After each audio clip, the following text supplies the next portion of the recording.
आप सभी को जय मसीह की। प्रभु को धन्यवाद देता हूँ। रात्रिकालीन संभाला, इस सुंदर दिन को दिखाया। सारा आदर महिमा प्रभु यीशु मसीह को मिले। मेरे साथ पढ़ सकते हैं नीति वचन उसका 31 अध्याय, उसका 28 और 29 पद को।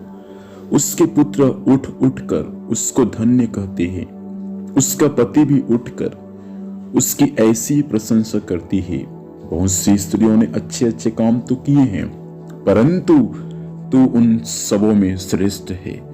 प्रभु यीशु मसीह इस वचन के माध्यम से हम सभी को आशीर्वाद दे।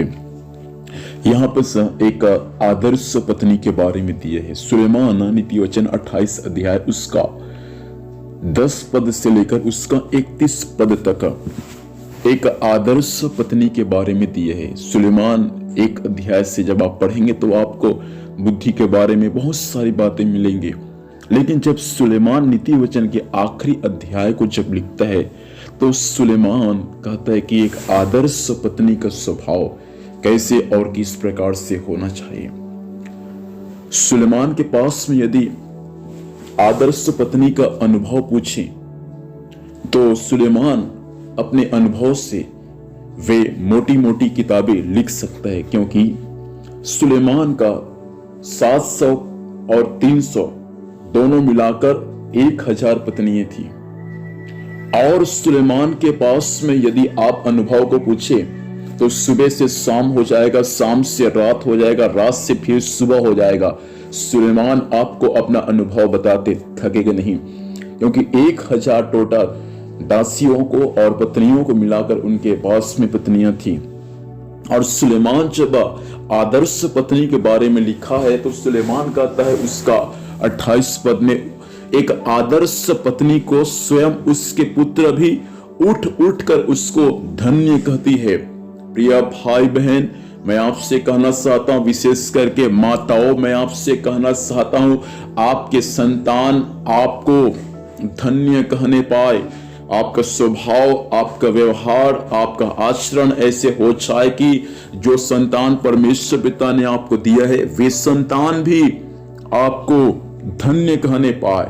और यहां तक कि नीचे पद में ऐसा लिखा है, उसका पति भी उठकर उसकी ऐसी प्रशंसा करता है। कैसी? बहुत से स्त्रियों ने तो अच्छे अच्छे काम तो किए हैं, लेकिन तू उन सबों से क्या है? श्रेष्ठ है। आपका पति यदि आपको ऐसा कहना है तो आपको आपके पति के सामने एक आदर्श पत्नी बनने की आवश्यकता है। आपका पति यदि आपको इस नजरिए से देखना है कि आप उनके दृष्टि में एक आदर्श पत्नी है, तो आदर्श पत्नी का स्वभाव जैसा होना चाहिए वैसा ही आपका स्वभाव होना है, ताकि आपका पति ही नहीं आपके बच्चे भी आपको धन्य कहने पाए। दुख की बात है, कई परिवार में पति भी अपने पत्नी को धन्य नहीं कहता और बच्चे भी अपने माता को धन्य नहीं कहते, क्योंकि स्वभाव, माता का स्वभाव बच्चे लोगों को, हालेलुया, उनको पसंद नहीं है। पत्नी का स्वभाव पति को पसंद नहीं है, जिस कारण से पति भी अभी तक शादी के कई साल हो चुके, बच्चे भी हो चुके, बच्चे भी जवान हो चुके, लेकिन दुख की बात है कि पति आज तक पत्नी को कभी यह शब्द नहीं कहा कि तू उन सबों से क्या है? श्रेष्ठ है। बहुत सारी स्त्रियों ने अच्छे अच्छे काम तो किए हैं, लेकिन तू उन सबों से उत्तम है, श्रेष्ठ। ये कभी नहीं कहा, क्योंकि कभी पति अपने पत्नी को आदर्श पत्नी नहीं देखा है। लेकिन आज आपको समय है अपने पति के सामने आदर्श बनने का।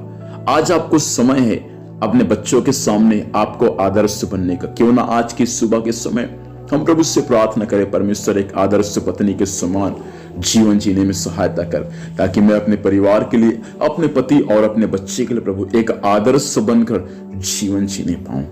आइए अपनी आंखों को बंद करेंगे, प्रार्थना करेंगे। स्वामी, धन्यवाद देते हैं सुंदर समय के लिए प्रभु से। कुछ समय आपके वचन को सीखने का, समझने का आपने अवसर दिया। धन्यवाद देते हैं, यह वचन सभी के लिए आशीष का कारण होने पाए। और परमेश्वर पिता, आज दिन भर संभाल प्रभु जी, और आपकी दया दृष्टि सभी पर होने पाए। विशेष करके हर एक माता लोगों के लिए मैं प्रार्थना करता हूं प्रभु जी, अपने पति की नजर में एक श्रेष्ठ पत्नी बन जाए, अपने बच्चों की नजर में एक आदरणीय माता बन जाए, ऐसा अनुग्रह को प्रदान करना। सारा आदर महिमा देते हैं, यीशु के नाम से आशीष को मांगते हैं, आमीन।